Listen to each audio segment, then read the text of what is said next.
2 Coríntios, capítulo 4. O apóstolo é fiel ao ministério. Portanto, tendo este ministério pela misericórdia que nos foi outorgada, não desanimamos. Nota de rodapé 1. Quando o Senhor, por sua graça e misericórdia, nos chama para a realização de uma obra, juntamente com a missão, nos considerar toda a capacidade e as forças necessárias para que possamos perseverar e vencer em meio às adversidades e obstáculos. Como Paulo, somos chamados ao glorioso ministério da reconciliação. 2 Coríntios 3:6. É o poder de Deus que transforma o mais obstinado, cruel e cego dos corações, e não qualquer de nossas habilidades pessoais. Atos, capítulo 1, versículo 8, Romanos 1:16. Pelo contrário, rejeitamos os procedimentos secretos e vergonhosos. Não fazemos uso de qualquer tipo de engano, nem torcemos a palavra de Deus. Mas, por meio do claro ensino público da verdade, recomendamo-nos à consciência de todas as pessoas perante a Deus. Nota de rodapé 2.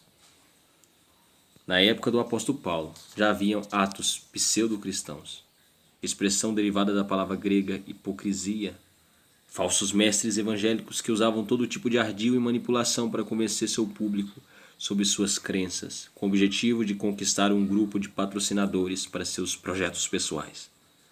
Paulo, entretanto, pode apelar para a consciência de cada um dos coríntios e invocar sua própria integridade diante do Senhor, quanto à sua teologia ética e prática missionária eram demonstradas em toda parte por meio da transparência, clareza e fidelidade com que expunha a verdade, sem jamais apelar para a fraude ou qualquer tipo de engano. 2 Coríntios capítulo 1, versículo 12.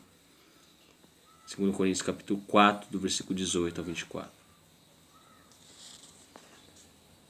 Contudo, se o nosso evangelho está encoberto, para os que estão perecendo é que está encoberto.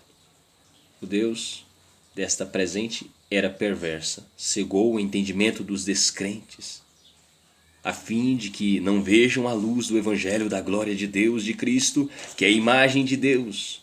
Nota de rodapé 3. Apesar de todas as possíveis explicações sobre o mal e a incredulidade sobre a terra, o fato é que há um poder invisível agindo eficazmente nos bastidores da existência humana, que emana da pessoa de Satanás, o arqui-inimigo de Deus. As pessoas que defendem e praticam impiedade e perversão da palavra de Deus, de alguma forma, seguem o diabo e têm de fato feito dele seu Deus. O apóstolo se refere à era presente em contraste com a era eterna, purificada por Jesus para sempre. Gálatas capítulo 1, versículo 4. Pois não pregamos a nós mesmos, mas a Jesus Cristo, o Senhor, e a nós mesmos como vossos servos, por causa de Jesus. Porquanto foi Deus quem ordenou das trevas resplandeça a luz, pois Ele mesmo resplandeceu em nossos corações para a iluminação do conhecimento da glória de Deus na face de Cristo. Nota de rodapé 4. Continuação da nota de rodapé 3. E continua a usar o exemplo do véu sobre o rosto de Moisés, no sentido de cobrir a glória divina aos que não desejam ver, com os olhos da fé e receber o Evangelho, a verdadeira glória eterna. 2 Coríntios 3, do versículo 12 ao 18. Jesus Cristo, o Filho, e a segunda pessoa da Trindade, é o único capaz. É a segunda pessoa da Trindade capaz de revelar plenamente a imagem de Deus, pois Cristo é o próprio esplendor da glória de Deus. Hebreus 1, 3. Ele é a verdadeira imagem de Deus, em latim imago Dei, na qual o homem foi originalmente criado e na qual a humanidade salva está experimentando o poder da transformação até que, no final dos tempos, dessa era decadente, na segunda e gloriosa volta de Cristo, todos os crentes sinceros serão feitos à semelhança de Jesus. 1 João 3, versículo 2. 4. Nota de rodapé 4. Essa foi a expressão que Deus usou na criação, Gênesis 1, versículo 2 ao 4. Da mesma maneira como abençoou o novo nascimento, a nova criação dos crentes em Cristo. À medida que as trevas e amarras do pecado são dissipadas pela poderosa luz do Evangelho. A glória que ilumina o coração de Paulo e dos cristãos fiéis é o esplendor do rosto de Cristo, que veio até nós da parte do Pai Celeste, para habitar em nossa alma e não apenas num tabernáculo no deserto. João capítulo 1, versículo 14. O poder do servo vem de Deus.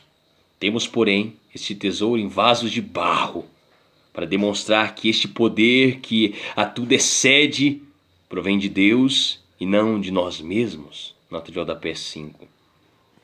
Era costume esconder tesouros em vasos de barro, que exteriormente não tinham qualquer adorno, nem chamavam a atenção. Foram em vasos simples como esses que se encontraram os conhecidos rolos do Mar Morto, no Monte Querã.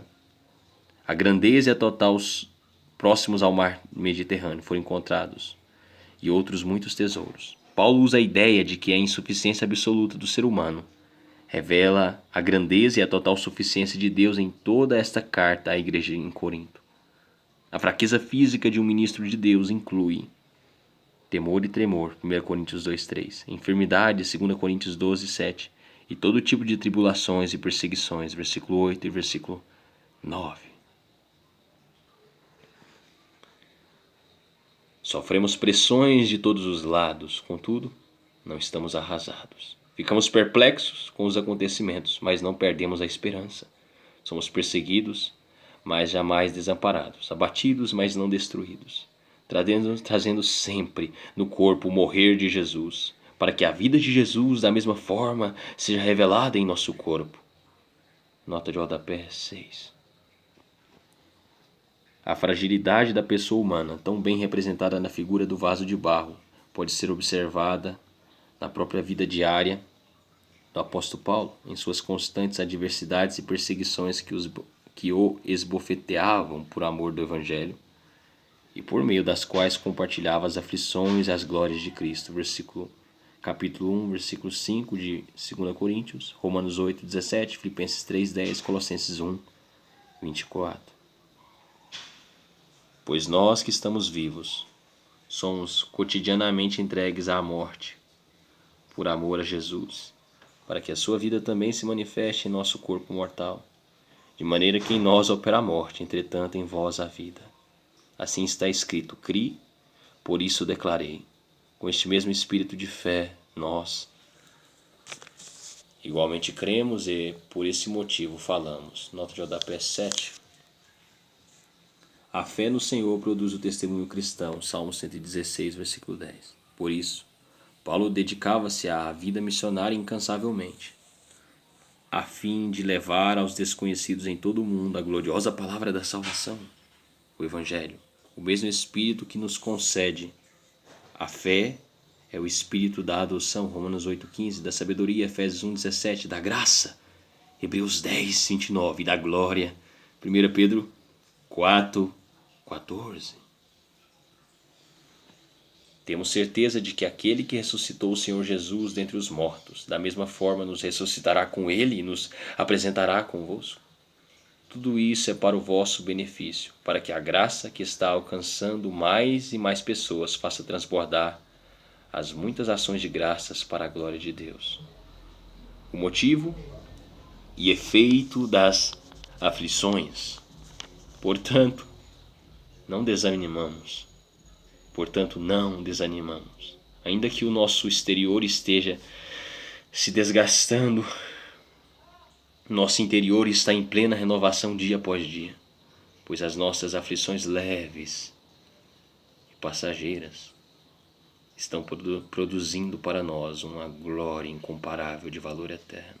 Sendo assim, fixamos nossos olhos não naquilo que se pode enxergar, mas nos elementos que são vistos, pois os visíveis são temporais, ao passo que os que não se veem são eternos.